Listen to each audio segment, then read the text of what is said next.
Hello and welcome to Access Asia here on France 24. Here's what's coming up. It's a 4-month sprint across 47 prefectures from Fukushima to the finish line. The torch relay is now underway ahead of the long-delayed and scandal-plagued Tokyo Summer Olympics. Pakistan purchases over 1 million doses of China's Sinopharm vaccine as it battles a third wave of COVID-19. But in our special report, you'll see that nearly half of the population is reluctant to get a jab. And we'll be plunging you into the waters off the coast of Hong Kong to find out how 3D printers are helping to protect the coral reef. First then, they've been dogged and delayed by COVID-19 safety concerns, and they've also been rocked by more than one scandal and resignation. But the countdown clock to July's opening ceremony of the Olympic Games in Tokyo has been ticking, with the tournament's iconic flame now being passed from runner to runner across Japan. It's a major step towards the start of the Games. After a year's delay, the Tokyo Olympic torch relay set off from Fukushima, putting the spotlight back on the area devastated by an earthquake, tsunami and nuclear disaster 10 years ago. Safely spread out due to COVID-19 restrictions, local residents lined the streets to watch the torch's journey. It's good that people come here because of this kind of event. And I think it's the first step towards recovery. At first, I didn't think much of it, but when I actually saw it, it felt like, yes, it's the Olympics.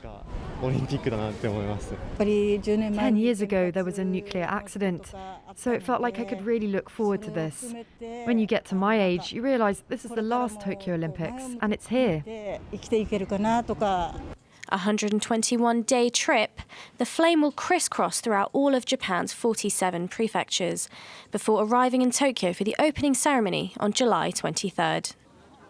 Like the upcoming Olympics, the relay is very different from previous editions. While spectators are permitted along the route, they are to refrain from loud cheering and maintain social distancing. But organisers are still facing scepticism about whether the Games should continue.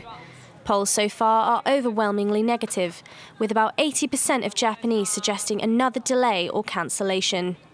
Come July, athletes are to remain in a bubble in Tokyo, as overseas spectators are banned from attending, and limits are likely on domestic fans. Now, like many countries across the world, Pakistan is battling a third wave of coronavirus infections. Vaccination efforts are underway, but this is a land where nearly half of the population is still reticent about getting a jab. Delano D'Souza has more. Nearly 300 vaccination centres like this one set up across Pakistan. The vaccine administered here was donated by China, one of the country's main trading partners. The inoculation was developed by Chinese state-owned firm Sinopharm, and the response to the campaign so far has been sluggish. The government told us to vaccinate all doctors, even if we have to use force. If someone refuses, we have to let them know. People are rejecting the vaccines because false information is being spread and because of religious arrogance. This gives us a bad reputation around the world and leads to the spread of COVID. A recent report shows nearly half the population are reluctant to get vaccinated, even if it's for free. Healthcare professionals, too, are among the skeptics.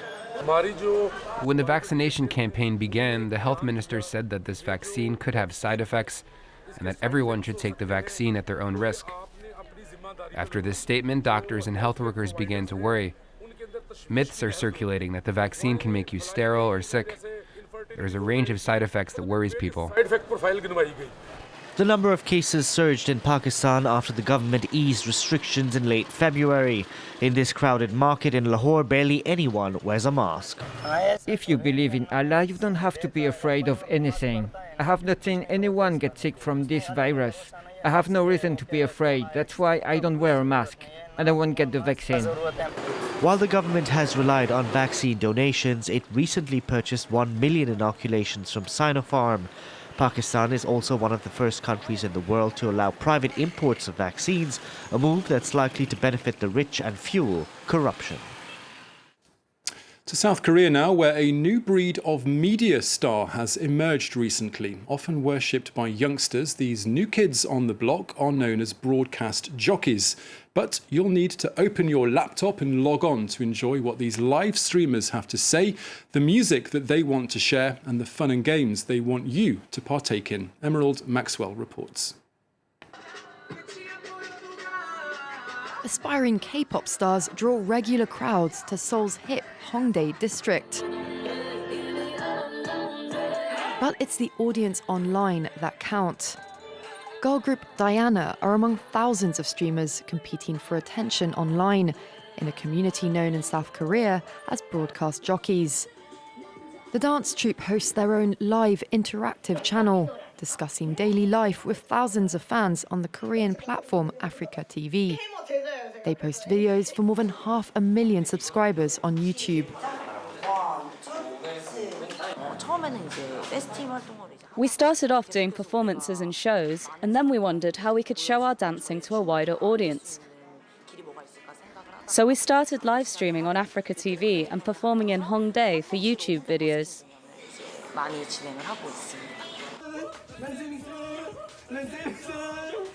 Broadcast jockeys, known as BJs, compete for viewers' eyeballs and cash. From music and dancing to gaming, eating, and even getting drunk, shows range from attention-seeking to controversial. An exhibitionist can make a fortune testing the limits of conservative Korean culture. Some have overstepped the mark with behavior deemed sexist, violent, or lewd. Fans donate digital currency on Africa TV, and some BJs will humiliate themselves for cash. They make more money, though, from advertising on YouTube. Top-tier BJs like Kim Min-kyo earn tens of thousands of dollars a month without leaving their bedrooms. Kim's a master of League of Legends, but his quick wit and high school-level humour make him one of the country's most popular BJs. I'm fine with whatever happens during my broadcast, because it's all for my video content. So, there's nothing that could be too shocking to me. BJ manager Joshua Ahn says business has surged during the pandemic.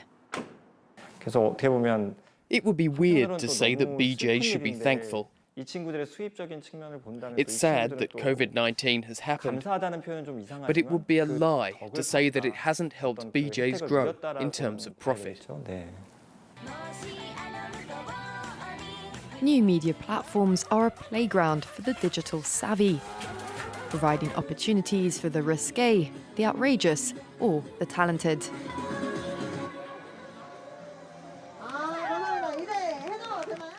Next, we all know the expression, never judge a book by its cover. Well, apparently you shouldn't judge a Twitter star by what you see on the application either. Many users chose to follow this female biker who used her account to share her glamorous life in Japan. That was until it emerged that she is in fact a 50-year-old he, a gentleman who used the photo editing tool FaceApp to radically change his appearance. But while his face might have been altered, the long golden locks are apparently all his. Now, the rising temperatures of our seas and oceans have had a detrimental effect on coral reefs across the globe. One team of scientists from the University of Hong Kong have, though, harnessed some 3D printing technology to produce a set of special tiles which form an artificial bed for the corals to thrive in. Catherine Viette has the story. Hong Kong is hardly synonymous with coral reefs, but around 84 species of coral are found in the waters around the city. And like coral reefs from other parts of the world, they're at risk from global warming. Corals are hugely sensitive to temperature change and die off when the water gets too hot. Stabilizing a damaged reef requires suitable ground for the remaining coral larvae to latch onto, and that's where a team of marine scientists has come up with a novel solution using 3D printed tiles. In general, the corals that are now on the tiles definitely survive better than the traditional way of direct transplantation. So now we are still securing above 90% survivorship. Other projects meant to help repopulate coral reefs have deliberately sunk ships or used old subway cars or even concrete. And while those methods have had some success, they can change the water's chemistry. But the 3D printed tiles being used in Hong Kong are made from clay. Clay is basically soil, yeah. So soil you can find everywhere on the earth, and it's a very environmental friendly material, obviously, yeah. So all you have to do is you print it and then you have to fire it. Whereas it's like concrete is alkali, has a kind of a high pH level, so it's actually has a potential to harm the environment. The team has already laid down tiles carrying 400 coral fragments on a 40 square meter section of the sea floor. Over the course of the year, the artificially produced reef has attracted new sea life, including cuttlefish, a development the scientists have described as very promising. Well, let's leave this edition of Access Asia with some rather jubilant pictures that have come into us from India. Faces have been smeared with paints and colourful powders have been thrown in the air for the age-old Hindu festival of Holi. This was the scene in one corner of Uttar Pradesh state. While this is traditionally a Hindu festival, the followers of other religions and faiths can take part, with Hindus saying the whole event comes with a message of unity and of friendship. And that's it for this week's Access Asia. Thanks for watching and do stay tuned to France 24.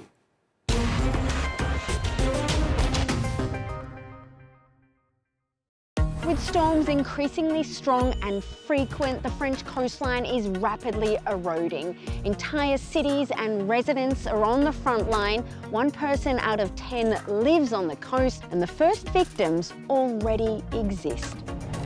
Down to Earth on France 24 and France24.com. If you've spent any time here in France, you'll know that the French love to eat meat. Whether it's coq au vin, bœuf bourguignon, steak tartare, foie gras, quiche Lorraine, duck, rabbit, all our famous dishes are meat heavy. The joke goes, it's hard to be a vegetarian in France. But more and more people are becoming concerned about their health or the environment, and so their meat-eating habits are starting to change. Join us for this episode of French Connections Plus, where we take a bite out of France's sizzling love affair with meat. French Connections Plus on France 24 and France24.com.